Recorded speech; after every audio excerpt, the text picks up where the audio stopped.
নমস্কাৰ প্ৰিয় বন্ধু-বান্ধৱীসকল স্বাগতম জনাইছোঁ এটা নতুন ভিডিঅ'লৈ তথা আমাৰ ইউটিউব চেনেললৈ য'ত আমি সদায় কিছুমান বাস্তু তথা ইফল মন্দিৰ পৰ্যালোচনা কৰোঁ।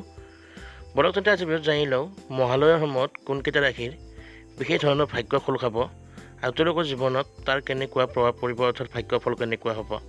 আৰু তাৰ লগতে জনাই থওঁ যে আমাৰ চেনেলটোৰ ভিডিঅ'বিলাক ভাল লাগিলে লাইক কমেণ্ট শ্বেয়াৰ কৰাৰ লগতে সদায় দৰে ভিডিঅ' হ'বলৈ আমাৰ চেনেলটো ছাবস্ক্ৰাইব কৰি দিব। আহক এতিয়া আমি মূল ভিডিঅ'লৈ আগবাঢ়ি যাওঁ। বন্ধু-বান্ধৱীসকল এইবাৰ মহালয়াৰ পৰা কেইটামান ৰাশিৰ বিশেষ ধৰণৰ ভাগ্য খোল খাবলৈ গৈ আছে। মা দুৰ্গাৰ কৃপাত এইকেইটা ৰাশি যথেষ্ট ভাগ্যৰ ৰূপে পৰিগণিত হ'ব। জীৱনত তেওঁলোকে যথেষ্ট সুখ লাভ কৰিব, মনৰ ইচ্ছা পূৰণ হ'ব, যথেষ্ট আনন্দ লাভ কৰিব, পজিটিভিটি থাকিব মনত।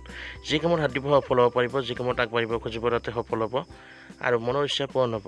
ঘৰ সংসাৰত সুখ শান্তি ভাগ্য থাকিব, পৰিয়ালত যথেষ্ট আনন্দ উৎসাহ থাকিব, লগতে সদস্যৰ মাজত মিলাপ্ৰীতি ভাৱ থাকিব। দাম্পত্য জীৱন সুখৰ হ'ব, প্ৰেম প্ৰণয় বেয়া নহয়, লগতে জীৱনসংগীৰ লগত সম্পৰ্ক মধুৰ হ'ব। স্বাস্থ্য আদিও উন্নত হোৱা দেখা যায়, কেৰিয়াৰ আদি দিশ উন্নত হ'ব, লগতে আৰ্থিক দিশতো মজবুত স্থিতি পাব, লগতে সমাজত মান সন্মান প্ৰতিষ্ঠা বৃদ্ধি হ'ব। ঘৰ সংসাৰতো সেইদৰে মান সন্মান যথেষ্ট বাঢ়িব সদস্যবোৰৰ মাজত আগতকৈ।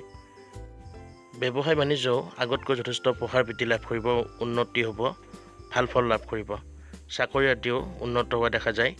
মুঠতে চাবলৈ গ'লে এই মহালয়াৰ পৰা দিশে এই ৰাশিকেইটাৰ যথেষ্ট উন্নতি ঘটিব। ভাগ্যৰ দুৱাৰ আচৰিত ধৰণে খোল খাব এই বিশেষ ৰাশিকেইটাৰ। এওঁলোকে জীৱনত আনন্দ উপভোগ কৰিব পাৰিব আৰু আগবাঢ়ি যাব পাৰিব। এই বিশেষ ভাগ্য জ্বলি উঠা ৰাশিকেইটা হৈছে মিথুন, কৰ্কট, তুলা আৰু মকৰ ৰাশি। বন্ধু-বান্ধৱীসকল এইকেইটা হৈছে এইবাৰ মহালয়াৰ আটাইতকৈ ভাগ্যশালী ৰাশি। যদি ভিডিঅ'টো ভাল লাগিল লাইক কমেণ্ট শ্বেয়াৰ কৰি দিব আৰু সদায় যদি ভিডিঅ' হ'বলৈ আমাৰ চেনেলটো ছাবস্ক্ৰাইব কৰি দিব।